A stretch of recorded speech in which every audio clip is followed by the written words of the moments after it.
السلام عليكم ورحمة الله وبركاته. ازيكم يا حبايب قلبي؟ عاملين ايه؟ يا رب تكونوا بخير. والنهاردة وصفة جديدة من قناة تركات في الأكلات. يا ريت تعملوا لي لايك واشتراك في القناة وتفعيل الجرس لو أول مرة تشوفوني عشان يوصل لكم كل جديد. زي ما انتم شايفين شكلها جميل وقيمة غذائية عالية، والطعم حكاية. أكلة من زمان محدش عملها وطعمها جميل جدا. يلا نبدأ في المقادير بتاعتنا. معايا شبت وبقدونس وكزبرة ومقدار من البصل، دي على حسب ما انت عايزة بتزودي الكمية. و15 بيضة، يعني من 12 ل15. وطماطم متقطعة شرايح، وفلفل اخضر متقطع، وفلفل الوان. والبهارات توم باودر وبصل باودر وكمون وكزبرة وبابريكا وفلفل اسمر وبيكنج باودر، كل حاجة نص معلقة. والملح طبعا. جبت 3 معالق زيت كبار، حطيت البصل فيهم يدبل معايا، انا مش عايزاه ياخد لون خالص. وهقلب فيه، هحط المكونات بالتدريج كده. عايزه اقول لكم العجه دي طعمها جميل جدا، هي اسمها عجه الخضروات. دي على طريقه ماما، طعمها جميل جدا واكلات زمان حاجه خرافه. هضيف عليها الطماطم. لازم نمشي بالخطوات ديت. يعني بعد ما البصل يدبل شويه 3 دقايق هضيف عليه الطماطم، وبعد كده هنزل بالتوابل بتاعتي وهنقلب عشان البصل ياخد من طعم التوابل هو والطماطم بالشكل ده كده. كده تمام، وصلت للشكل اللي انا عايزاه. هضيف بقى الفلفل اخر حاجة. ده فلفل الوان كنت انا مفرزاه.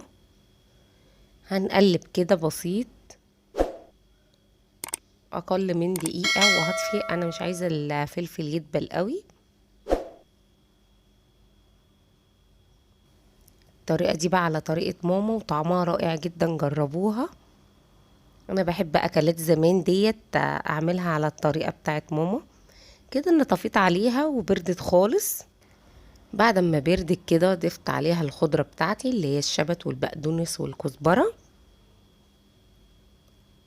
وهقلبهم. انا سبتها تبرد عشان انا مش عايزة الخضرة تدبل، انا عايزة لونها يكون زاهي كده، لون الخضرة يكون باين.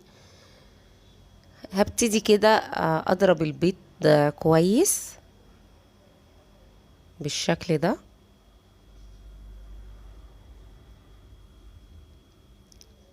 وهبتدي اضيفه عليها وهي باردة تماما عشان البيض ما يستويش معاكي بالشكل ده كده.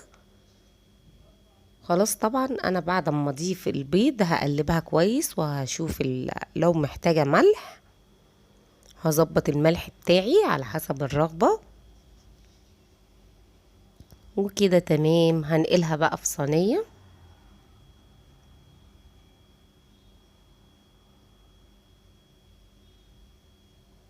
طعمها رائع جدا. وهضيف عليها ربع معلقة البيكنج باودر، بضيفها في الاخر. ممكن تضيفيها مع البيض. هبتدي اضيفها في صينية، طبعا مش هحط لها اي مواد دهنية خالص. وادخلها الفرن. وهنعمل مع بعض البتنجان المشوي بابا غنوج. طبعا حطيته شويته على النار لحد ما استوى بالشكل ده، وهبتدي بعد ما يبرد اقشره. بيبقى طعمه على الطريقة دي جميل جدا، جربوه على طريقتي.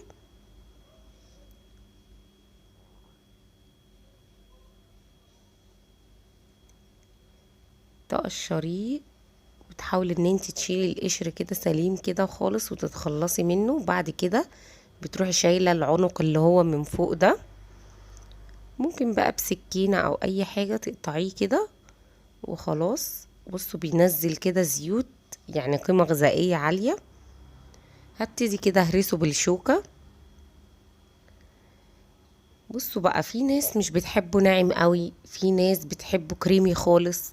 في ناس بتحب تهرسه كده بالشوكة وخلاص وتحط عليه الطحينة والثوم. حطيت فلفل الوان وملح وفلفل اسمر وبابريكا. تمام. ممكن بقى يتاكل بالشكل ده او مع الطحينة، او تضربيه كمان في الكبة بالشكل ده، او ممكن تنعميه تاني اكتر على حسب ما انت حابة. انا بحبه كده. حطيت عليه معلقة خل، وهحط عليه طحينة، يعني معلقتين كبار طحينة، وهضيف عليه ليمونة، نص ليمونة يعني على حسب الكمية. وبقى بالشكل دوت تقدم معايا. وكده العجة بعد ما طلعت من الفرن وبردت وقطعتها، وخيار مخلل برضو ماما اللي عاملاه في البيت. وطبعا طبق السلطة.